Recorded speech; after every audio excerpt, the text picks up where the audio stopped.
இது போன வீடியோவோட கண்டினியூ வீடியோ தான். குயிக்காக ஒரு பீக்கங்காய் கடையில் எப்படி பண்ணுறதுன்னு பார்த்துடலாம். அதுக்கு கொஞ்சமாக துவரம்பருப்பு, பீக்கங்காய், கத்திரிக்காய், உருளைக்கிழங்கு, வெங்காயம், தக்காளி, அப்புறம் பச்சை மிளகா, கொஞ்சமாக ஜீரகம், உப்பு, தேவையான அளவு தண்ணி சேர்த்து 3-4 விசில் விட்டு நல்லா கடைஞ்சி இறக்கிக்கலாம். இப்போ நல்லா கடைஞ்சாச்சு. இந்த மாதிரி நல்லா கடைஞ்சிடணும். இந்த தக்காளி, பச்சை மிளகா, வெங்காயம், கத்திரிக்காய் எல்லாத்தையுமே நல்லா கடைஞ்சி விட்டுறலாம். அதுக்கப்புறம் எண்ணெய் ஊற்றி கடுகு, கருவேப்பிலை மட்டும் போட்டு தாளிச்சிட்டு, இதோட குழம்புக்கு டேஸ்ட்டு கொடுக்குறதே இந்த கொத்தமல்லி தழை தான். அதையும் நல்லா பொடியாக கட் பண்ணி போட்டு நல்லா கடைஞ்சிட்டோம்னா சூப்பரான பீக்கங்காய் கடையல் ரெடி ஆயிரும்.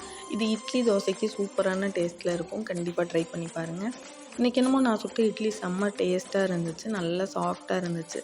அப்புறம் இட்லி தான் சுடலான்ட்டு உள்ளே போகிறது பார்த்தா தோசை, முட்டை தோசை எல்லாமே தட்டுக்கு வந்துடும். அப்புறம் எல்லாத்தையுமே வச்சு நல்லா சாப்பிட்டாச்சு. சாப்பிட்டு முடிச்சுட்டு எல்லாத்தையும் க்ளீன் பண்ணி வச்சுட்டு படுக்கிற மழை விட்ட பாடில்லை. அந்த ரோடு எப்போ தான் காஞ்சு முடியுமோ தெரியல. சரி வெயிட் பண்ணி பார்ப்போம்.